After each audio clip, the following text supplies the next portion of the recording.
place, just lift your voice to God. Come on, if you hear God calling you tonight,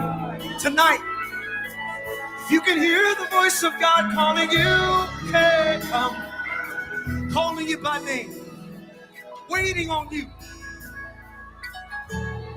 would you lift your voice and say, I'm running to you. I'm running to you. I hear you calling me. Oh, yes. I hear you calling. Say, I hear you. Can you hear the voice of the Lord? Come where you need. Where you need. He's calling you by name. He's waiting on you. Just keep believing. Keep on believing, yeah. Come to Jesus. Run to Jesus. Come on, run after him. Aggressively. Pursue him. Pursue his presence. I hear you calling. I hear you calling.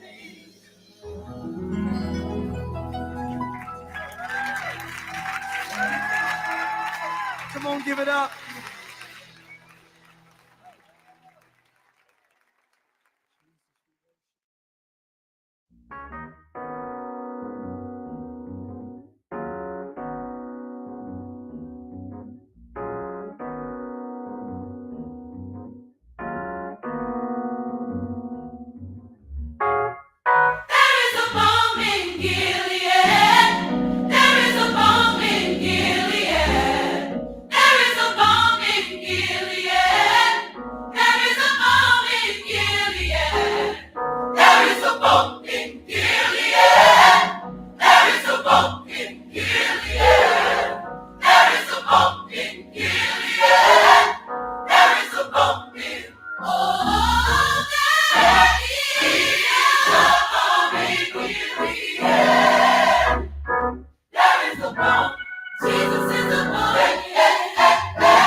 I was walking and searching, trying to find my way, lost in the darkness, but praying for the day that a flame would ignite in the darkest of night for me. I once was blind, but now I see that it was the light that changed my life. Said it shine so bright, shine so that the darkness ran away. Oh Lord, it was the light. Said it was the light. Changed my Said it changed my life. Bringing life through music, joy, and inspiration. That's the WDDO. The views expressed on this program are not necessarily the views of the Glory 980 AM, the Glory Media Group, LLC, WDDO AM, its staff, management, or advertisers, but are the views and opinions of the participants of the broadcast. It is now time for the live broadcast of the NAACP with Gwenette, Westbrooks, and Mr. Dumas. And good evening this evening, and welcome to the NAACP's Truth Show. Mr. Dumas is not here today, so in his absence, we have Water Board member Desmond Brown and member of the NAACP Executive Committee. Thank you for having Parliamentarian Desmond Brown. And so we're going to talk a little bit today. Just want to say this right quick because I want to sing this a little bit because we're in a storm. That's right. We're in a storm, Desmond. And the song goes just a little bit. It says, if the Lord don't help me, I can't stand the storm. If the Lord can't help me, I sure can't stand the storm. Can't stand the storm. The Lord don't help us. That's right.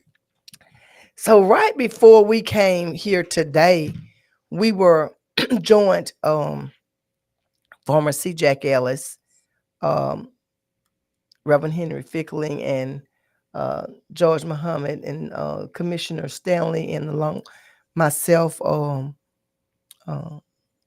Water Board member Desmond Brown, and myself, and some few other people were there at the Rosa Parks Square in commemoration of Rosa Parks' death. And also today marks the 70th anniversary of her being arrested for not giving her seat up to a white male on the bus 70 years ago. And so, we were there to commemorate and celebrate the life and legacy of Rosa Parks. And a lot of people, don't know Water Board member Desmond Brown, that what she did, it inspired people across the country to stand up for their rights. And it was just like a movement, a civil rights movement. Yes. And looking back I can remember when I first became president of the Macon Beard branch. And we had during my installation, I had a program outlined. And in that program, I went back and pulled up the history of Macon Beard from the events like the Brown versus Board of Education, which was a landmark for segregation of schools. That's right.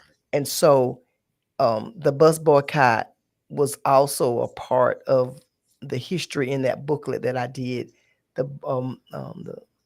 desegregation of schools, the strike here that the women had the strike. So it's a lot of history here in Macon that stemmed from national things that happened nationally to protect the rights of people. It was the same thing was done here in Macon. So I thought it was something that we needed to be done. So because a lot of people are not aware that Macon have that type of history. Right. Hester Bivens filed a lawsuit to integrate the school, to desegregate the school. So we have a lot of history there. But today was the day that we celebrated the life and legacy of Rosa Parks, where she was arrested today And you want to talk about what we talked about a little bit, what they want us to do, everybody to do I think at 7:06? At 7:06, former Mayor C. Jack Ellis, which I think is a wonderful idea. At 7:06, we're asking everybody in Macon Bibb to take a moment of silence. All the churches, if you have the bells at your churches, we want the ringing of the bells. We want this day to not fade away out of the history of mankind. Right. This is something that needs to be done, I feel, on an annual basis. Right. The park is beautiful, as it turns out, and I'm grateful for the administration back then, former Mayor C. Jack Ellis, Pastor Reverend Dr. Henry C. Ficklin, and all the other county that signed off on the resolution. Right. That's right. And it was unanimous, as he talked about today. It was unanimous vote, and Reverend Henry C. Ficklin was the co-sponsor of that resolution. So it was just an awesome feeling. Today, standing there with our former mayor, that saw the need that we needed to do that. Right. And what she did, like you say, it sparked. It created Dr. King and that's right. And other civil rights leaders when she did that. And just to give a little education, Rosa Parks was the president. I mean, she was the secretary of the Montgomery branch of the NAACP. That's right. 70 years ago. And so the NAACP was heavily involved with this boycott. This boycott lasted 381 days, I think 13 months that this boycott lasted.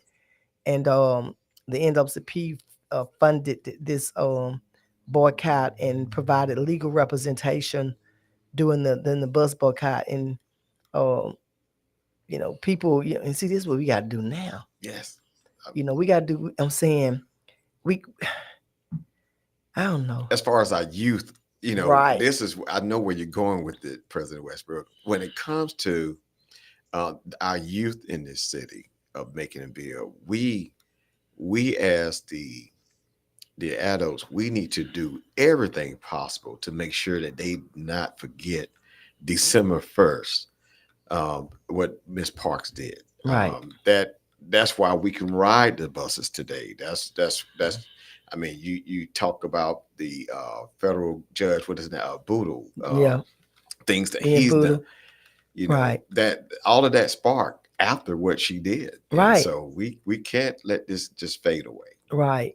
And so, and Judge William Boodle, Honorable Judge William Boodle. That's right. He's the one that saw that segregation in school was unlawful, unconstitutional, and he ended segregation in the schools here in Bibb County. Also, he when it comes to public transportation, he's the one that an injunction was filed, and he's the one that saw it was unlawful for public transportation to be segregated. So, right, we have such a what she did sparked a lot of rich people, history. right? Spark people to advocate and to stand up across the country. I'm seeing Jeanette Goff says good afternoon.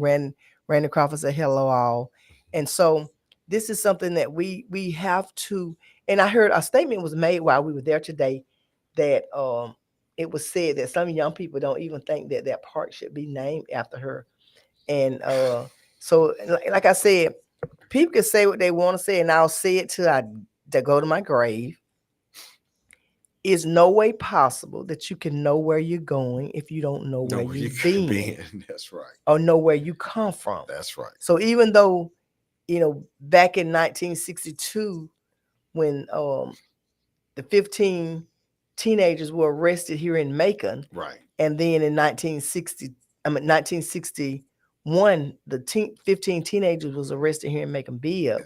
Well, it was in Macon Bibb, then it was Macon. Yes. Yeah, for riding, getting on the bus and sitting in the front of the bus. And then there was 4 pastors. That's right. That were arrested also, that sparked the movement. And the 4 pastors, I'm going to call their names. It was Reverend Elisha B. Pascal. Mhm. Just wonder if she related to Reverend Pascal. Who knows? Um, You know how we say down south, somewhere down the line. Van J. Malone, Oh, wow. Ellis S. Evans, and H.R. I think Rassifier. Wow. They sat in the front of the bus and was arrested and refused to move. So this boycott here in Macon lasted about 3 weeks, and then injunction was filed by the attorney. And back then, I'm reading here where it says that the black community organized a motor pool Wow. of approximately 200 cars to provide transportation during the boycott. So, Okay, stop right now. That is a great segue for next year's election. We got to organize motor pool, President Westbrook, and get people to the polls. If we can put together, how many? 200? 200 cars. Man, can you imagine the power of us coming together and we getting 200 vehicles to make sure everyone exercise their and that's right what to they vote. did. And then even Wow. back in the 60s, that's what they did. They made sure that people had rides to work, to keep from riding. Yes. They couldn't make no money. The grocery stores and stuff like that. Store, we stopped by, and they couldn't make money. Right. So this is the type of these are the type of things. They got this going on now through December the 2nd. I haven't spent any money. I've been trying not to buy anything. Right. But I hadn't been in any stores. I didn't do any shopping, and so that's what they're saying. You have to hit people where it hurts, and it hurts in the pocket, and so, and people don't realize the value of the black dollar. That's right. Because we spend a lot of money. Well, I would love for the community to realize this, is that her act did unification across state lines. It came over here to Macon, Middle Georgia. And I feel that if we get back to that unification in Macon and Bibb, we will continue to move this town forward in the right direction. But at the same time, we got to educate our young people. We have because to. just like they may have an event. Don't invite the NAACP, and she was a member. She was the secretary of the NAACP. I'm just trying to figure. Before she refused her seat, she was already. She was the secretary of the NAACP, and people don't realize that that's probably why she was where she was, because she was a member of the NAACP, and the NAACP had the funders to back the movement. I think our youth have gotten comfortable off of the past efforts of Rosa Parks and other civil rights leaders, even in this great community. It's about education. The late William Reynolds Sr., right, and Dr. Ficklin, and all of the current people that are still with us today. All of these man, we cannot forget Hester Bivens. Yes, all these people. Yes. And I just look back, and that's what like. Hester Bivens filed a lawsuit on behalf of against the Board of Education here in Macon. That's right. A lot of people are not familiar with Virgil Adams was one of the first to integrate. I think Miller. See. Burke Bivens was Pearlie Tolliver. She was one of the first. When they did I would love for her to talk about it. We got to get. And I can't think of his name. Obi. He was one of the ones. He integrated Mercer. Okay. See. Yeah. These are things that matters that I feel our youth need to be put in contact with. They need to be made known about this. But I'm telling you, I'm telling you. When I started doing the research, I was just so amazed. I think I didn't even go to sleep that night. I was up all night researching. When you start reading about the history and it just make you more appreciative of where I am today and how I got here, knowing that people that it wasn't that I went to school and I was able to have a good job. Get a good job throughout my career. It didn't have nothing to do with my education. No. It didn't have probably played It some started with part of civil it, rights. but it started with people, because if it wasn't for people fighting That's right. against segregation, I wouldn't have been able to work That's right.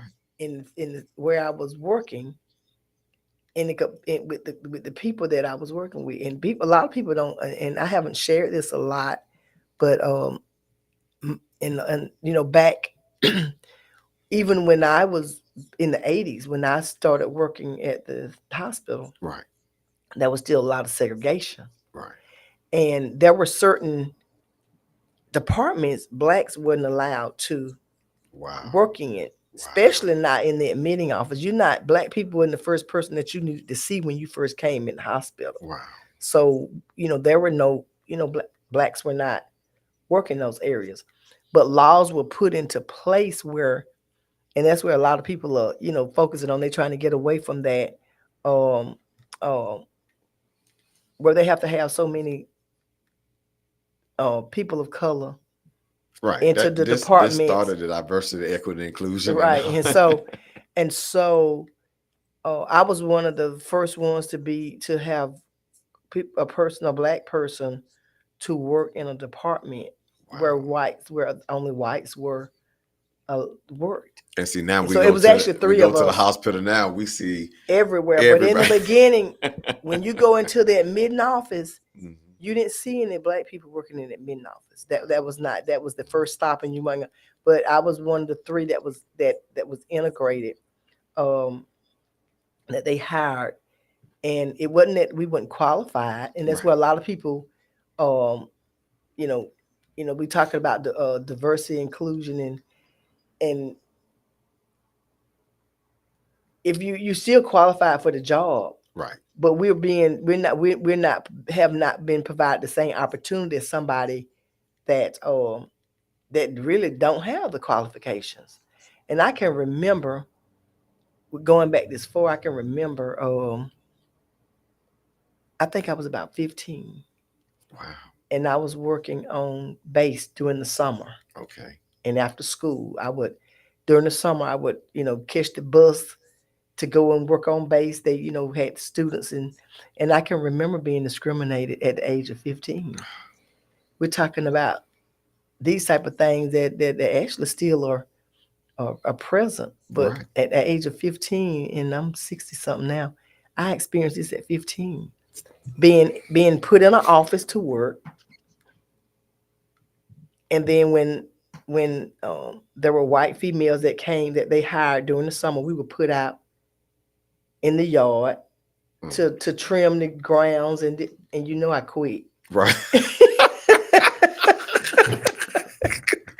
the bug. I went back and I was like, I'm not fixing to do that. That's right. Said, we was in the office, and then they put us out. I was put it up in the yard. I'm not doing that. So they found me something else, and that's how I ended up at the medical center, because they put me in human resources. Right. During this, I would get out of school early. I would go there after school, and then during the summer I would work all day. And so that's how I ended up at the medical, because I refused. I'm like, they don't put us outside, and I'm quitting. And so I was standing up for my rights at age 15. That's right. So it's things like that, stories like that our young people need to hear, because it makes you appreciate where you are today. And like I said, I felt that I knew that I was qualified for the job, but I know that's not, my education is not really the sole cause of me being able to have a position in the position that I was in, because people died and fought for me to be able to sit in that position. Right. And let's just be clear, which is what makes the NAACP important for me to be an active member of. We hear National Association for the Advancement of Colored People, but our youth need to understand that it was started by whites and blacks. Okay. Yeah. This is a unified organization, and I feel that we shouldn't be surprised that Rosa Parks was a part of the NAACP. Everyone, in my opinion, we all know somebody that have experience degradation and affliction and discrimination. And to sit here today and be a part of the NAACP, to hear about Rosa Parks, it's worth it. It was. I see a water board member, Elaine Lucas, said, "Good evening, Miss Lucas." That's my girl. Good evening, everyone. Thank you all so much for joining. So it was awesome, but we just gotta educate our young people. I've heard people. I asked somebody one time what they thought NAACP when they said they thought it was a rap group. So I was like, see, no way. And Man. then and then we were trying to get people registered to vote. And this guy, I asked him, I said, try to with these young people, you can't just say, I can you vote? We need you to vote, and then you have to explain to them a little bit why they need to vote. And he was like, I got a good job. I got health insurance. And I said, but you, if it wasn't for people like Rosa Parks, Dr. King, there you go. If it wasn't for people like that, you would not be able to stand here and say that. Because when Dr. King was assassinated, he was there fighting for better pay and better working conditions. That's correct. For sanitation workers. That's correct. And so, it's just so sad that, people just rather just not know or not be educated on certain special issues like this. Right. And they don't want to know. And then soon as something happen, your phone ringing, my phone and then ringing. they want to listen. They won't listen. Yeah. Then they won't help. And so, Yeah. and we're gonna still help them. But by the same token, I think that what I saw today, being down there witnessing, yes, I was touched by it. I think the design park is we can utilize more space of it. I think it's gonna be a great event for us to have events there. Yeah. I think it needs to be done. And Angela, want to talk about a little bit because I was down there one or 2 days last week. And we this our officers, law enforcement has to be trained properly. And I sat down there on a trial in Washington County last week, and there were 3 white officers who they were cleared of any wrongdoing. Back in 2017, Uri Lee Martin was tased to death. He was tased 15 times till his heart stopped beating, and they declared it a homicide. But I sat there in that trial and I watched blacks and whites clear these deputies. They had already been fired for the job, but you can look at the video, and he had walked about 30 miles from Milledgeville to Washington County, and he actually went and knocked on somebody's door and asked for some water, and they called law enforcement. He lost his life for asking for a glass of water. And it takes me back to Sammy Davis that was killed at Kroger. Yes. Only thing he did was ask a lady for some change. Right. He ended up being shot and killed. So, it's some serious training that needs to be done across the state of Georgia when it comes to law enforcement, because I sat there and I heard, the defense attorneys for these guys saying that a taser is not deadly. It is if you use it too many times. Yes. It stops a person's heart. It's deadly.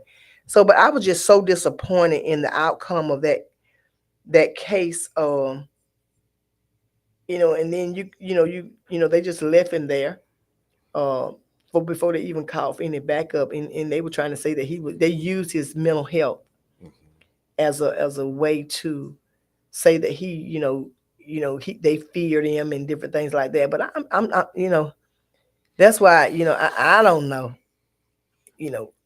These sometimes these people need to be educated on that sit on these juries too. I don't know what it was, but I just don't understand how you could sit and you find they just walk free with no type of charges, and this man was not doing something that would have caused him to tase him 15 times. They even was saying even after he fell to the ground, they were still tasing him. They even went up on his clothes and tased him. And so, well, that's the environment we're living in. Not just I mean, it's just pretty much all over. People are living in fear. Yeah, and they said that he was schizophrenic. He was living in a group home at the time, Mm-hmm. but all they these three men, Copeland, Howell, and Scott, they all responded to the call.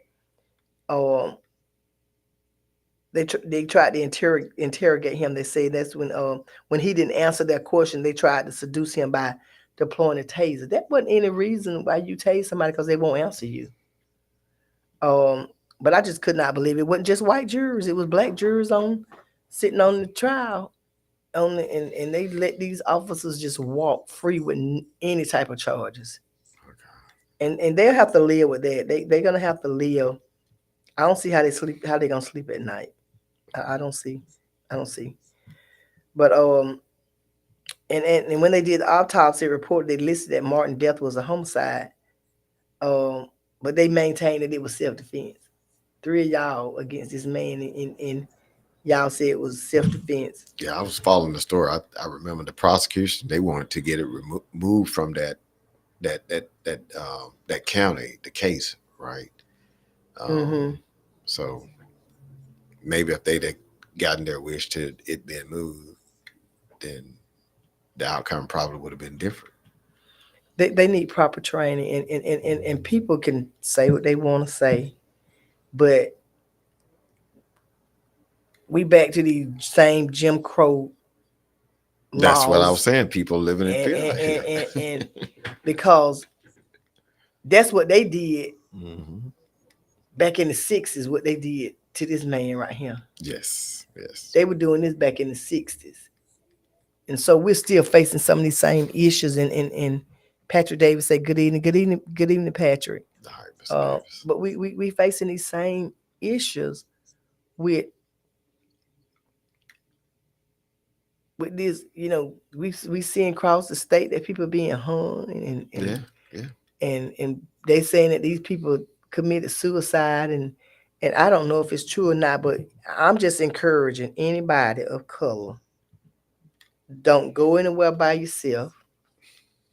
Keep your cell phone with you at all times, At all times. and be ready to film That's right. and record. That's right. That's right. I mean, this is no joke out here. Because if somebody hadn't seen, if these boys hadn't been filming this, nobody would have never known that this happened. But I'm just disappointed. That you tased somebody 15 times, and you're saying that it's not deadly. You tase him till it stop his heart from beating. We've had these same instances in Macon where people are being tased by law enforcement, and Yeah. they walked away free. Never was suspended or anything. At least these guys were fired, Right. but they walked away. Patrick Davis said Tanya Miller is running for Attorney General. Invite her to come to Macon and answer questions, town hall meetings. I think somebody sent something, and I'm not going to announce it, but Yeah. because I don't know if she has opposition or not. But I think somebody sent that she's supposed to be here, and I don't know. Well, again, it draws us back to the 200 vehicle. If we was able to put together a 200 vehicle to get people to and from the jobs, then I would love to see this community come together for next year's election, and let's organize. We need to work on it. Let's organize 200. 200 vehicles. If we did it before, President Westbrook, we can do it again. And let's get people to the polls to vote on issues that matter. Because in a town where it's over 100,000 people, races are being decided by 1%, 1 to 5% of the people turn out. Right. That's less than 10% of the citizens in Maconville are deciding positions. But I think too, people are waking up too, because we saw the outcome in the elections in November. Right. And I'm hoping that, because you can ride through some of these communities voting on your door, on your car. They get up and go in the house, so you won't be asking them to go vote. But I'm really thinking and I'm hoping that people are finally waking up and seeing how important Yes, voting is, voting is very important. because it's consequences when you put the wrong people in office. Patrick Davis said 60,000. You have been listening to the live broadcast of the NAACP with Gwenette Westbrook and Mr. Dumas. Come join us next Monday at 4 o'clock p.m. on 980 WDDO. The views expressed on this program are not necessarily the views of the Glory 980 AM, the Glory Media Group, LLC, WDDO AM, its staff, management, or advertisers, but are the views and opinions of the participants of the broadcast.